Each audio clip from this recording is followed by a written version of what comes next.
வணக்கம் மக்களே, welcome to சாரால் ஜேக்கப் எஸ்டேட் லைஃப். எல்லாரும் எப்படி இருக்கிறீங்க? நல்லா இருக்கிறீங்களா? ரொம்ப நாள் கழிச்சு நம்ம தோட்டத்துக்கு வந்திருக்கிறோம். காய்கறி தோட்டத்துக்கு.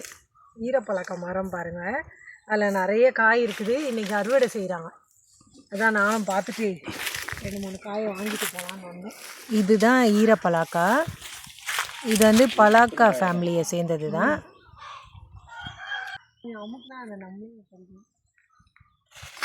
இதுக்கு இங்கிலீஷில் வந்து பிரெட் ஃப்ரூட்டுன்னு சொல்லுவாங்க. இது வந்து நல்லா வார்மாக இருக்கிற மாட்ரேட்டாக இருக்கிற கிளைமேட்டில் நல்லா வளரும். ஸ்ரீலங்கா மாதிரி இந்தியா மாதிரி இருக்கிற இடங்களில் நல்லா வளரும். இந்த காய் பார்க்குறதுக்கு பச்சையாக பெருசாக இருக்கும். மேலே முள்ளு முள்ளாக இருக்கும். உள்ளே வந்து கட் பண்ணி பார்த்தா சாஃப்டாக நல்லா கிழங்கு மாதிரி இருக்கும். இது சமைச்சதுக்கப்புறம் பார்த்திங்கன்னா கொஞ்சமாக ப்ரெட்டு டேஸ்ட்டு வரும்.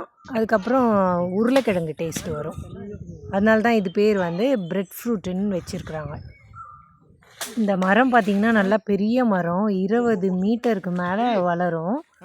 ஒரு மரத்தில் வந்து 100 காய் எடுக்கலாம் ஒரு சீசனுக்கு. அவ்வளோ காய் காய்க்கும். இது எப்படி சமைக்கிறதுனா, வேக வச்சுட்டு ஈரப்பழக்கா கறி சமைப்பாங்க. ரொட்டிக்கு மற்ற சோறுக்கெலாம் கூட சைடில் வச்சு சாப்பிடுவாங்க. அதுக்கப்புறம் குட்டி குட்டியாக மெலிசாக வெட்டிட்டு ஃப்ரை பண்ணுவாங்க எண்ணெயில். சிப்ஸு மாதிரி ரொம்ப நல்லாயிருக்கும். இது வந்து ஸ்ரீலங்காவில் தேங்காய் பால் ஊற்றி சமைப்பாங்க. ரொம்ப நல்லாயிருக்கும். எஸ்டேட்லேருந்து வியூ பாருங்கள், அப்படியே அவ்வளோ அழகாக இருக்கும். கொஞ்சம் இடத்துல வெயில் அடிக்குது, அந்த இடத்துல டார்க்காக இருக்கிற இடத்துல நிழல், மேகம்னால அந்த இடம் இருட்டாக இருக்குது. மேலே பாருங்கள், அந்த ஒயிட்டாக அந்த மேகம்னால அந்த இடத்துல மட்டும் நிழல், மற்ற இடத்துலலாம் வெயில் அடிக்குது. இந்த இலை தான் ஈரப்பழக்கா இலை. பலா மரத்துக்கும் இதுக்கும் நிறைய வித்தியாசம் இருக்குது. பேக்கிங் நடக்குது. அதே மரத்து இலையை வச்சு அப்படியே அழகாக அது எதுவும் அடிப்படாமல் இருக்கிறதுக்கு பேக் பண்ணுவாங்க.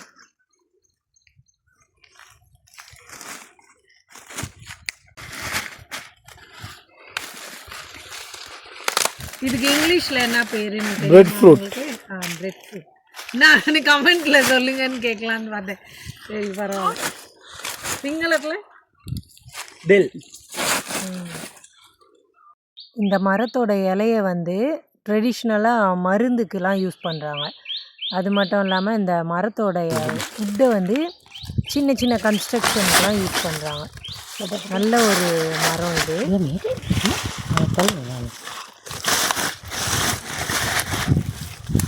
குட்டியாக வந்துருக்கு கூட கட் பண்ண. ஸ்ரீலங்காவில் நிறைய பேர் வீட்டில் இந்த மரம் இருக்கும், ஈரப்பழக்கா மரம். பலா மரமும் இருக்கும், ஈரப்பழக்கா மரமும் இருக்கும். ரெண்டுமே வந்து சாப்பிட்றதுக்கு நல்லா யூஸ் பண்ணுவாங்க.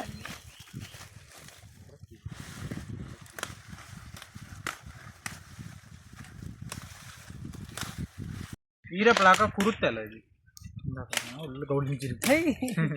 இலை பாருங்க, அழகா இருக்கு.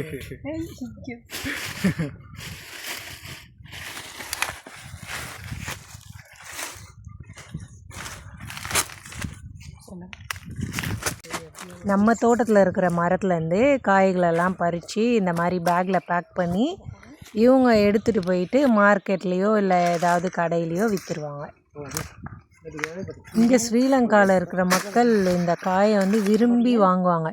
கடையில் வந்து விற்காமல் போகவே போகாது, எங்கே போட்டாலும் வாங்கிடுவாங்க. இப்படி தான் கட்டி அப்படியே கடைக்கு போட்டுருவாங்க. மார்க்கெட்டில் அனுப்பணுன்னா இந்த மாதிரி இலையை வச்சு தான் கட்டுவாங்க. मी एक बॅग गिरकी एक विद्र बेक गिरकी होती हां गिरकी आहे वजन में ये 30 बैग 30 காய் போடும் ஒரு பேக்.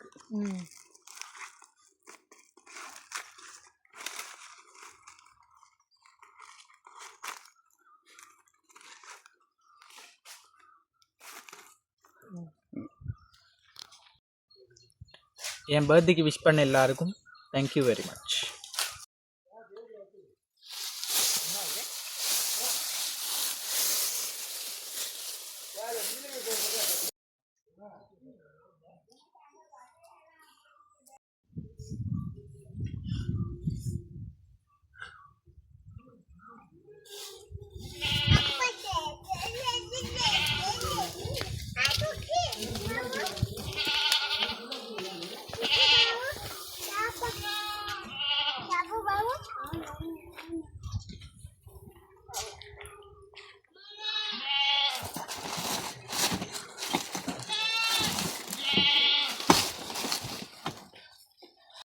இப்படி தான் ஒவ்வொரு காய்கறி சீசன், பழ சீசன் இப்படி வந்து நம்ம தோட்டத்தில் இருக்கிற இதெல்லாம் விலை பேசி வாங்கிட்டு இந்த மாதிரி வண்டியில் போட்டு எடுத்துகிட்டு போயிடுவாங்க. இப்போ அடுத்தது மாம்பழ சீசன் வரும். எல்லா மரத்துலேயும் பூ பூத்துருக்குது, நிறைய பூ வந்திருக்குது, அவக்காடோ வந்திருக்குது, மாம்பழம் வந்திருக்குது, எல்லாமே பூ பூத்துருக்குது இப்போது. எப்படியும் மே மாதத்தில் நிறைய பழங்கள் இருக்கும் தோட்டத்தில், பழத்தோட்டமாக மாறிடும்.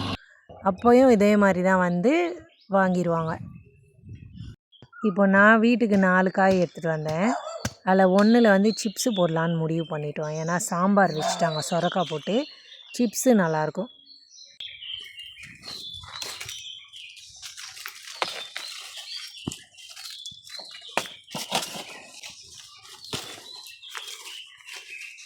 வாங்க இதை போட்டு வைக்கலாம்.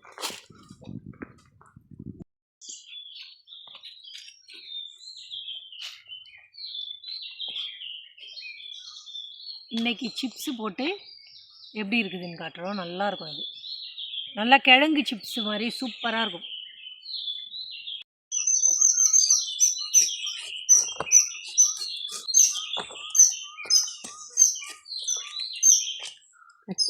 இது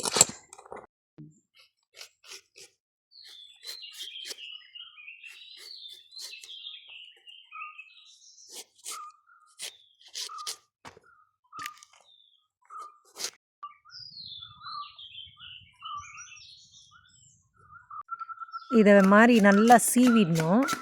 மெலிசாக சீவிட்டு எண்ணெயில் பொரிச்சா அப்படி இருக்கும். மஞ்சள் உப்பு போட்டு கொஞ்சமாக மிளகாத்தூள் வேணும்னா போட்டுக்கலாம்.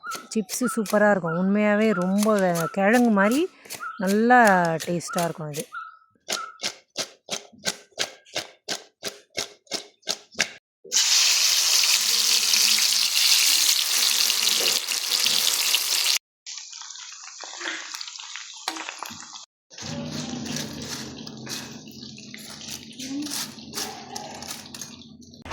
அன்றைக்கி ரோடு போட்டாச்சு.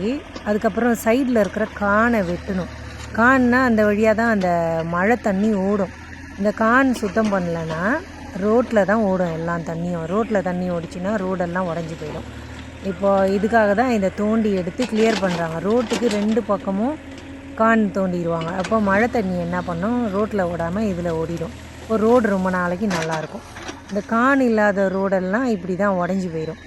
இப்போ இதுதான் கிளியர் பண்ணிகிட்ருக்குறாங்க. ரொம்ப முக்கியமான வேலை இது. மழை வர்றதுக்கு முன்னாடி இதெல்லாம் செஞ்சிடணும். இப்போது நமக்கு எப்படியும் மே மாதம்லாம் நல்லா பெரிய பெரிய மழை வரும் இங்கே. அதனால தான் இதெல்லாம் ஃபஸ்ட்டு கிளியர் பண்ணிடணும். சேட் நியூஸ், நம்மக்கிட்ட இருந்த இந்த சில்வர் பெசன்ட் பேர்ட் வந்து செத்துருச்சு. என்னன்னே தெரில, கொஞ்ச நாளாக ரொம்ப அவஸ்தைப்பட்டுட்டு இருந்தது. இந்த பெரிய மழையில் ஒரு மாதிரி ஆயிடுச்சு, அது குளிர் தாங்காமல்.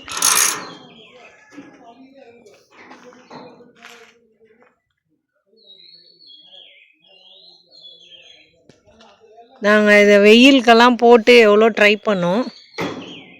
ஆனால் அதை காப்பாற்ற முடியல.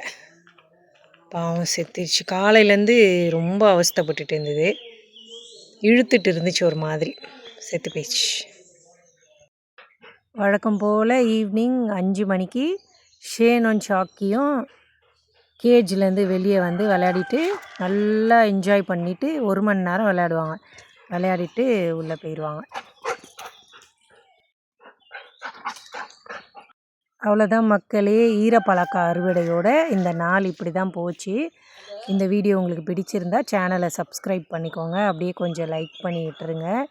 நாளைக்கு மறுபடியும் ஒரு நல்ல வீடியோவோடு உங்களை பார்க்குறேன். அது வரைக்கும் எல்லோரும் சேஃபாக இருங்க. எனக்கு சப்போர்ட் பண்ணுற எல்லாருக்கும் ரொம்ப ரொம்ப நன்றி. Thank you so much. God bless you all. Bye.